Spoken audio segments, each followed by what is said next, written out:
you've never written before, or you've done your thesis many years ago and you haven't written anything since then.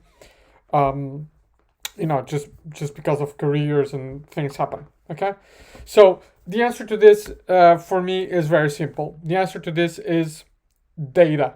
Collect data. Write from data. Why? Well, because my sense is that we really need to get eased into writing if we haven't written for a long time. And read theory and read papers and come up with theoretical ideas and so on.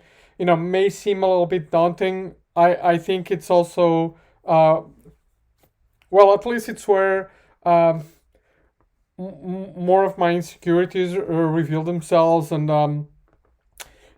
where I procrastinate the most. Where I procrastinate the least is when I'm collecting data and coding and so on. And I sense that's the same for many of us, because we're not really on the line when we're coding. We are very much on the line when we're writing and outlining and coming up with theoretical. Um, so my advice to you is, if you have not written for a while and you have a thesis that has data, just get back to it. If the data is not good enough, that's fine. Just don't submit it to a top journal. Submit it to a smaller journal. You just want to get into the groove of research writing. So go back to your thesis. Okay. If you have that. If you don't have that, then just start with a small a project where you can collect some interesting data, and build from it. I would actually argue that if you're trying to get back into writing, it's better to working on something less ambitious, because you won't have to spend a year doing ethnography or collecting data, and although you probably won't get like really really good high quality reviews if you're submitting to a small journal. I guess many times you will, but sometimes you won't. That's my experience, at least.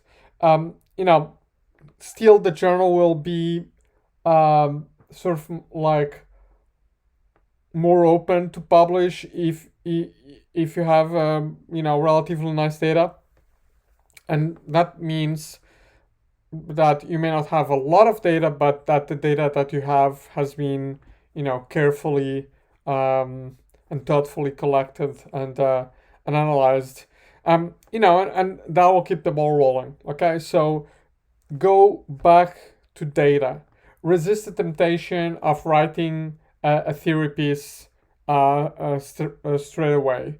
It will really bring out sort of like, I guess, your insecurities, procrastination, and also reviewers can do what they want with theory pieces, so it will be a far rougher publication process. So that's the advice. Go back to your thesis data. Maybe use master thesis students to collect more data if you don't have a thesis, or if your thesis is more theoretical. Collect data yourself, maybe secondary data like online data, for example. And start small. Start with a paper or a project that is perhaps stronger than the level of journal that you're submitting it to. But just get that ball rolling, get your confidence writing, and get into a writing discipline. I also find that it is easier to sit down and work on data than on outlining and like writing the theory section, the discussion section of a paper. So it will also give you that routine of sitting down on your laptop and or computer and work on it. Perhaps a simple bit of advice, but I think really powerful. Sometimes it's difficult to think about where to begin. Sometimes it's perhaps more comfortable to start with theory. But in the end, I think you'll do more and get better results if you start with your data. And there's really, I know a lot of people that have really cool dissertation data that has not been published. So perhaps a good idea to revisit that. Okay, so we did talk some time ago about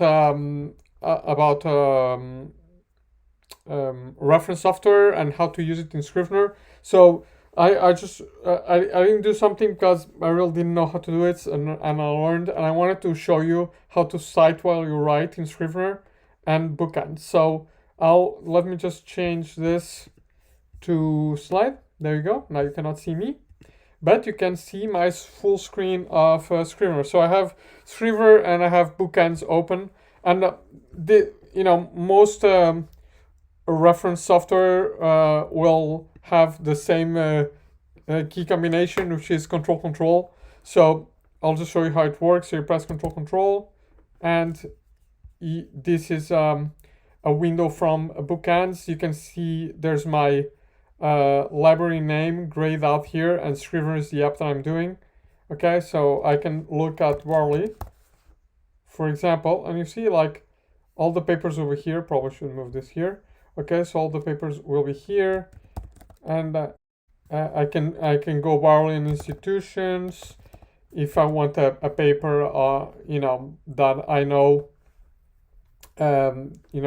is written or cites Warley and is about institutions. So let's say I want to cite this one. Okay, so here are my options, and there are keystrokes for this, or copy formatted. So copy citation would be this, right? So this is normally how citations are copied and build a reference list. But imagine like you're writing an email for a friend and you want to send them like the full site. Again, Control, and I'll put my paper dramaturgical. Okay, I can go here, and then I can copy formatted, right? And so you can see here you have the formatted reference, right? So let's put 150%. Okay, so I have the formatted reference. Okay, so that's how you use cite while you write. I do use this a lot when I'm writing, just because it's super convenient, and also sometimes like it's a nice discovery tool. Sometimes when you're searching with terms that you sort of like remember these are on the paper, some different papers will come up that will maybe prompt you to read them and have some